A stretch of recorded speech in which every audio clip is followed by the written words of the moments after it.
हे hi hello दोस्तों, मेरा नाम है कृष्णा और स्वागत है आपका हमारे यूट्यूब चैनल देसी कोडर में। यहाँ आपको कॉम्पिटिटिव प्रोग्रामिंग रिलेटेड क्वेश्चन बहुत ही आसान भाषा में फन के साथ सिखाए जाएंगे। तो वीडियो के अंत तक बने रहें। तो अब शुरू करते हैं।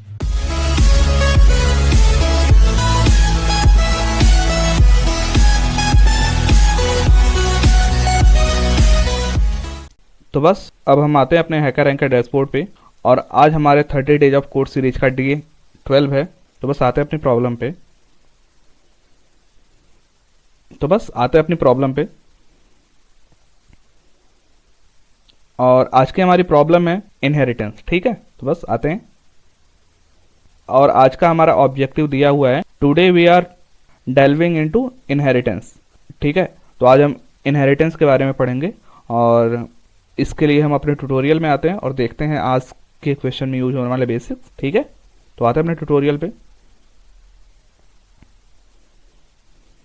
तो सबसे पहले इनहेरिटेंस।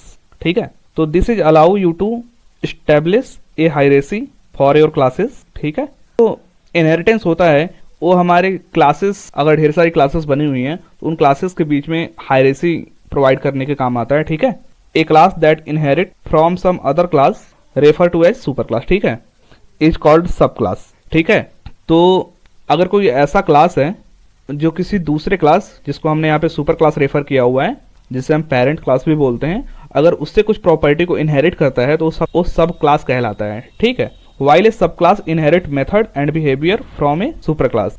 ठीक है, तो जो सब क्लास होता है वो सुपर क्लास के मेथड और बिहेवियर को इनहेरिट कर लेता है अपने में। ठीक है, और उसको हमें प्रोवाइड कराता है। ठीक है, it can also declare new field and method. ठीक है, इसमें हम ओवरराइड भी कर सकते हैं और हम इसके कुछ अलग से भी फील्ड डिक्लेयर कर सकते हैं सब क्लास के मेथड में। ठीक है, तो हम इसको और भी अच्छे तरीके से समझते हैं आखिर इनहेरिटेंस होता क्या है। ठीक है, तो हम आसान भाषा में जानते हैं कि आखिर इनहेरिटेंस होता क्या है। ठीक है, तो वो हमने क्लास 10th में शायद बायो में पढ़ा होगा हेरिडिटी के बारे में, जो अनुवांशिकता होती है कि हमारे जो पूर्वज थे उनके कुछ लक्षण अपने बच्चों में आते रहते हैं। ठीक है, तो बस यही कुछ यहाँ पे भी होता है कि एक पेरेंट क्लास दी हुई होगी और एक चाइल्ड क्लास दी हुई होगी। ठीक है, तो जो पेरेंट होते हैं उनकी कुछ प्रॉपर्टी चाइल्ड क्लास ले लेती है, इनहेरिट कर लेती है, तो वही इनहेरिटेंस होता है। इनहेरिटेंस को और अच्छे तरीके से समझने के लिए हम एक केस कंसीडर कर सकते हैं। ठीक है, तो यहाँ पे एक स्टूडेंट नाम की क्लास बनाई हुई है और जो स्टूडेंट है हमारा वो ईट कर सकता है, खाना खा सकता है, वॉक कर सकता है और रीड कर सकता है। ठीक है, और जो हमारा सिंगर है वो ईट कर सकता है, वॉक कर सकता है और सिंग कर सकता है। ठीक है, तो इन दोनों में कुछ चीज़ें कॉमन है। ठीक है, जैसे हमारी जो ईट है, वॉक है, और इसमें भी सेम ईट वॉक है। ठीक है, तो हम इसको अलग अलग ना लिख के एक अलग क्लास बना सकते हैं और सेम प्रॉपर्टी को उसमें लिख सकते हैं। ठीक है, जैसे यहाँ पे एक पर्सन क्लास बनाई है और हमने ईट और वॉक इसमें डाल दिया है, तो अब यहाँ पे आता है इनहेरिटेंस। ठीक है, अगर हम चाहें तो यहाँ पे इस जो स्टूडेंट क्लास है इसमें ईट और वॉक ना लिख के हम इस पर्सन क्लास से उसको इनहेरिट कर सकते हैं ये दोनों प्रॉपर्टी। और सेम यही सिंगर में भी सेम यही कर सकते हैं। हम यहाँ पे ईट और वॉक ना लिख के हम ये दोनों प्रॉपर्टी अपने पर्सन क्लास से इनहेरिट कर सकते हैं। तो जिस क्लास से प्रॉपर्टीज को इनहेरिट किया जाता है उसे सुपर क्लास कहते हैं, या तो पेरेंट क्लास भी कह सकते हैं।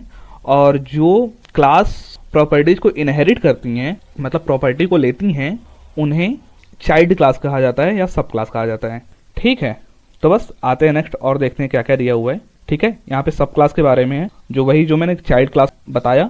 ठीक है, इस सब class is defined with the extend keyword. ठीक है, तो जो हमारी चाइल्ड क्लास होती है उसको अगर पेरेंट क्लास की कुछ प्रॉपर्टीज को इनहेरिट करना होता है तो हम वहाँ पे एक्सटेंड कीवर्ड का यूज करते हैं। ठीक है, for example syntax class be extend class ए। ठीक है, तो जो क्लास बी होगा वो हमारा एक सब क्लास होगा क्लास ए का। ठीक है, जहाँ पे क्लास ए एक सुपर क्लास होगा और जो हमारा सुपर क्लास होगा या पेरेंट क्लास होगा, और जो हमारा क्लास बी होगा वो चाइल्ड क्लास होगा, मतलब सब क्लास होगा। ठीक है, Java only support single inheritance meaning a sub class can not extend more than one super class. ठीक है, तो हमारी जावा जो होती है वो सिंगल इनहेरिटेंस सपोर्ट करती है, जिससे कि हमारा जो कोई भी चाइल्ड क्लास होगा वो केवल एक ही सुपर क्लास से एक्सटेंड कर सकता है और से नहीं। ठीक है, यहाँ पे कुछ सिनोनिमस टर्म्स दिए हुए हैं, जैसे डेराइव क्लास जो हमारी चाइल्ड क्लास होती है, उसको डेराइव क्लास भी कहते हैं, एक्सटेंडेड क्लास भी कह सकते हैं उसको, और चाइल्ड क्लास भी कह सकते हैं। ठीक है, उसके बाद है सब क्लास कंस्ट्रक्टर। ठीक है, अब नेक्स्ट है हमारा सब क्लास कंस्ट्रक्टर। ठीक है, तो because a constructor initialise an instance of a class, तो हम जैसा कि जानते हैं कि जो हमारा कंस्ट्रक्टर होता है वो क्लास के इंस्टेंस को इनिशलाइज करने के काम आता है, जिसको आप हमारे प्रीवियस लेक्चर में जाके देख सकते हैं, मैंने सारा अच्छे से एक्सप्लेन किया हुआ है।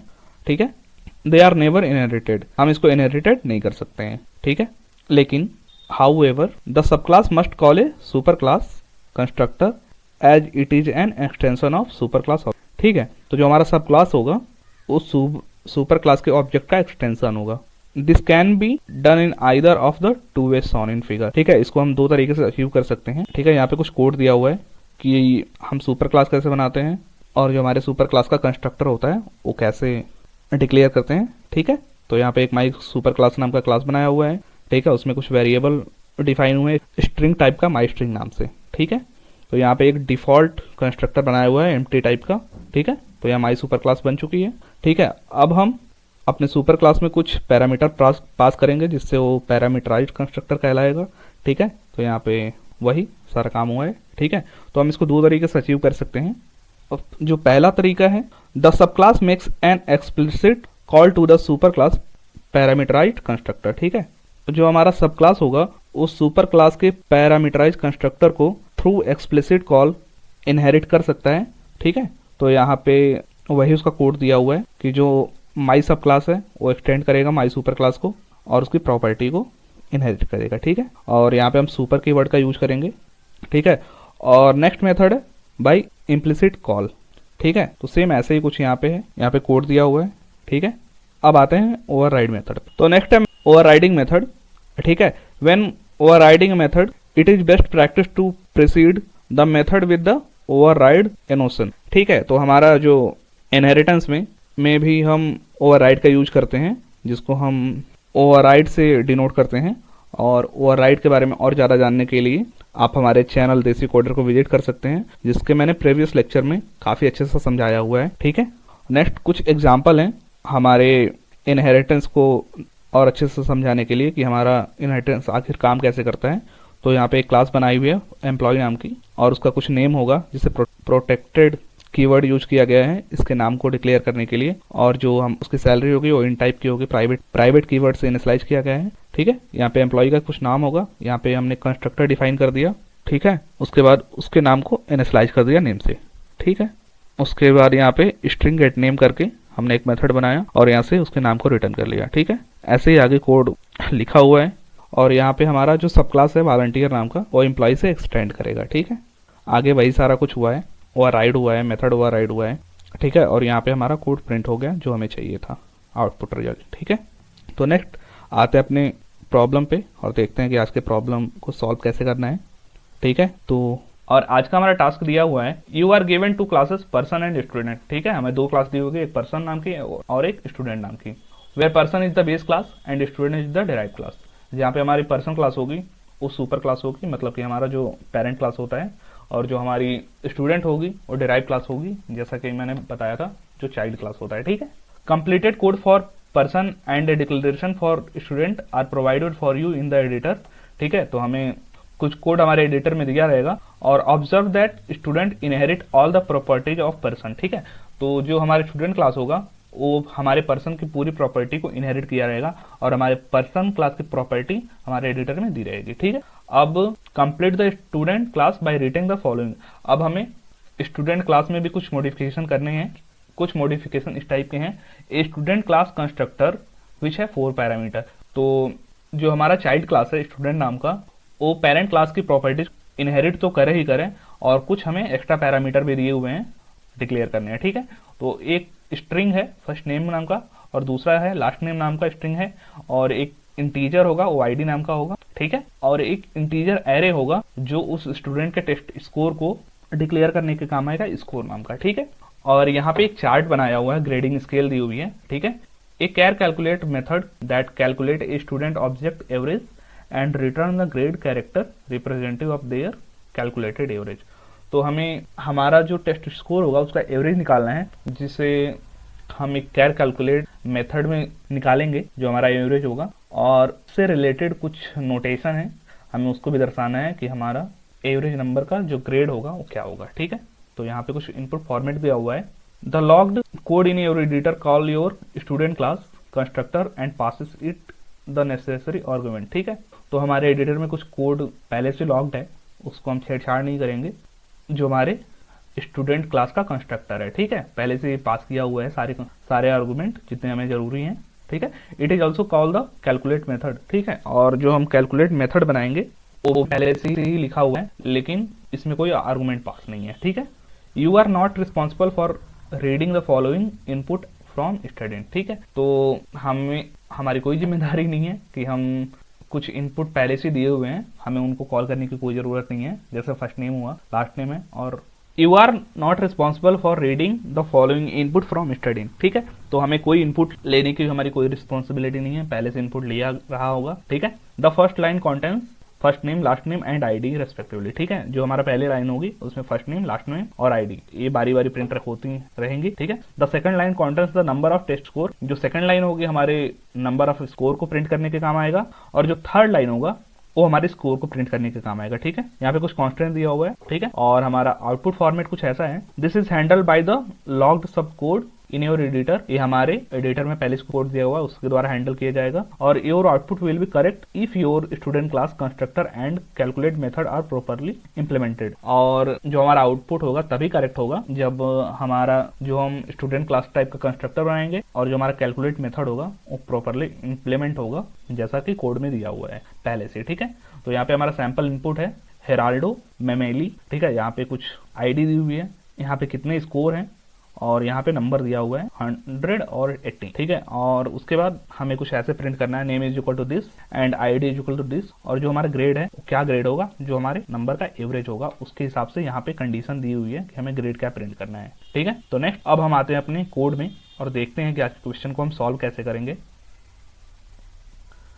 ठीक है, यहाँ पे पहले से इंपोर्ट हुआ है java.retool करके, और यहाँ पे हमारी जो स्टूडेंट क्लास है पर्सन से एक्सटेंड हुई है, और यहाँ पे एक प्राइवेट इंट है टेस्ट स्कोर नाम का। ठीक है, एरे बना हुआ है, और नेक्स्ट हमारी सॉल्यूशन क्लास है। ठीक है, इसमें पहले से सारे कोड दिए हुए हैं जो भी हमें इनपुट लेने हैं, और हमारा लास्ट में जो आउटपुट होगा उसे प्रिंट कैसे करना है। ठीक है, तो इसको हम कुछ नहीं करेंगे। और नेक्स्ट जो हमारी पर्सन क्लास है उसको भी यहाँ पे पहले से बनाया हुआ है क्लास पर्सन, उसके बाद उसका पहला नेम है, फर्स्ट नेम है, लास्ट नेम है और आईडी नंबर है। ठीक है, वो पूरा बनाया हुआ है पहले से। अब यहाँ पे पर्सन नाम का कंस्ट्रक्टर बनाया हुआ है, स्ट्रिंग फर्स्ट नेम और लास्ट नेम और आइडेंटिफिकेशन नाम से। ठीक है, इसको ले लिया गया है। अब यहाँ पे पर्सन की प्रॉपर्टी को प्रिंट किया गया है। ठीक है, तो कुछ इस तरीके से प्रिंट हुआ है सारा प्रॉपर्टी। ठीक है, अब हम आते हैं अपने कोड में और देखते हैं हमें आगे का कोड कैसे लिखना है। ठीक है, अब आते हैं नेक्स्ट, यहाँ पे हमारी स्टूडेंट क्लास है जो पर्सन से एक्सटेंड की गई है, और यहाँ इन टाइप का एरे बनाए हुए है प्राइवेट टाइप का टेस्ट स्कोर्स नाम से।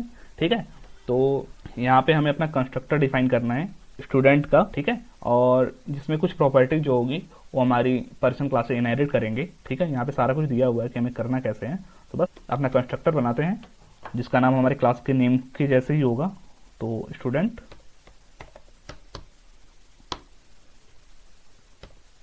और जो हमें बारी बारी प्रिंट करना है तो फर्स्ट नेम है तो वो भी स्ट्रिंग टाइप का होगा, स्ट्रिंग फर्स्ट नेम।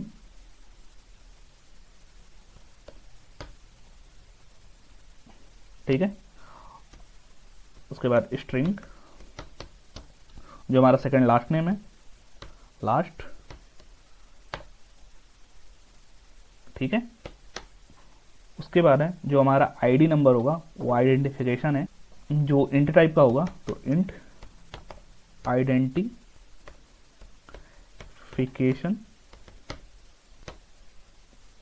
ठीक है, और जो हमारा टेस्ट स्कोर होगा वो हम अलग से डिफाइन करेंगे। ठीक है, वो भी इंट टाइप का होगा, तो ठीक है, इंट स्कोर्स। ठीक है, जो हम यूजर से लेंगे, हमारा जो स्टूडेंट क्लास है उसका कुछ स्कोर होगा उसे हमें यूजर से लेना है। ठीक है, तो नेक्स्ट अब जो हमारी first name last name ID इन सब की वैल्यू को गेन करने के लिए, क्योंकि हमने इसको पर्सन क्लास से इनहेरिट किया है, तो इसको गेन करने के लिए हम सुपर कीवर्ड का यूज करेंगे। सुपर जो हमारा फर्स्ट नेम है, first name last name and जो हमारा आइडेंटिफिकेशन है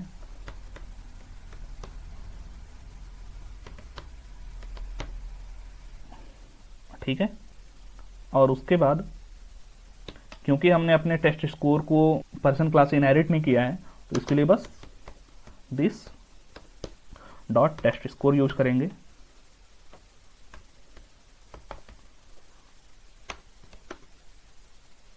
इसको स्कोर से इनिशियलाइज कर देंगे ठीक है। यहां तक तो हमारा स्टूडेंट का कंस्ट्रक्टर तैयार हो गया ठीक है। अब हमें एक मेथड बनाना है अपने जो हमारा सम होगा स्कोर का उसके एवरेज को कैलकुलेट करने के लिए ठीक है। तो बस लिखते हैं अपना कोड। अब नेक्स्ट हम अपने स्कोर के एवरेज को प्रिंट करने के लिए एक कैलकुलेट नाम का मेथड बनाएंगे कैर टाइप का ठीक है।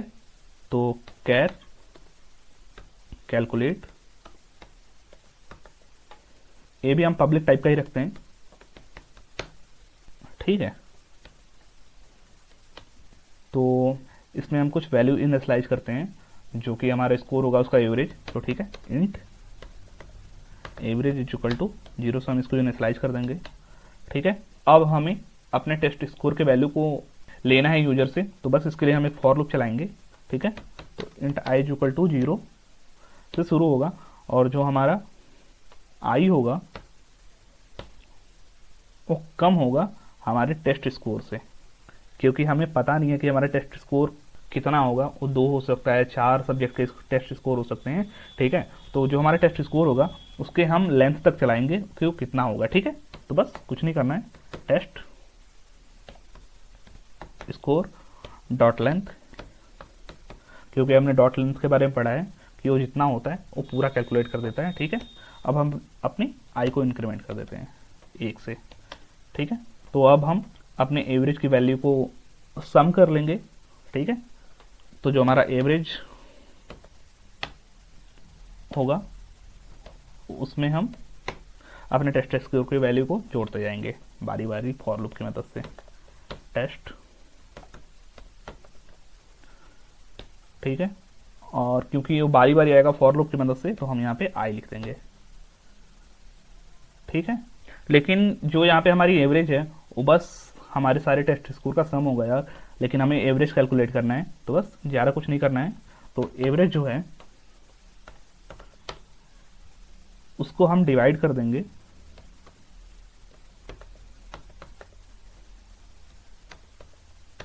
अपने टेस्ट स्कोर से जो उसके लेंथ होगी ठीक है। टेस्ट डॉट लेंथ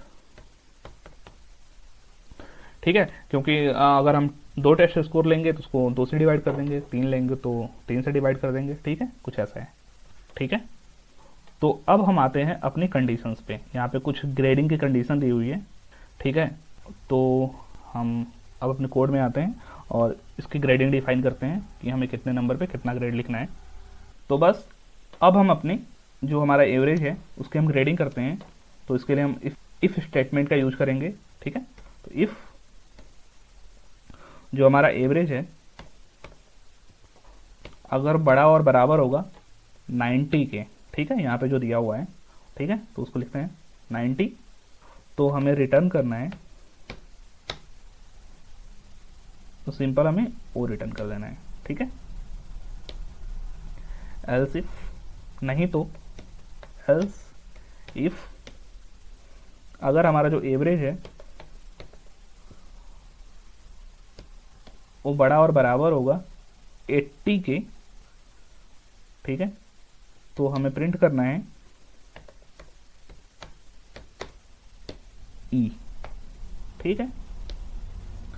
ठीक ऐसे ही एल्स इफ अगर जो हमारा एवरेज है वो बड़ा और बराबर होगा 70 के, तो हमें रिटर्न करना है ए, और नेक्स्ट ऐसे ही करते जाएंगे। एल्स इफ अगर जो हमारा एवरेज है वो बड़ा और बराबर होगा 55 के, तो हमें रिटर्न करना है पी। एल्स इफ अगर हमारा एवरेज बड़ा और बराबर होगा 40 के, तो हमें रिटर्न करना है डी, और नहीं तो हमें रिटर्न करना है टी, एल्स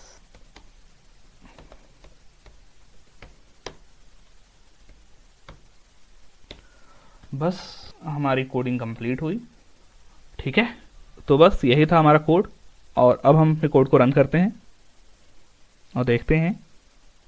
कॉन्ग्रेचुलेशन, हमारा सैम्पल टेस्ट केस पास हुआ और जो हमें आउटपुट चाहिए था, जैसा कि यहाँ पे दिया हुआ है वैसा ही कुछ आउटपुट आया। अब हम अपने सब टेस्ट केस को सबमिट करते हैं।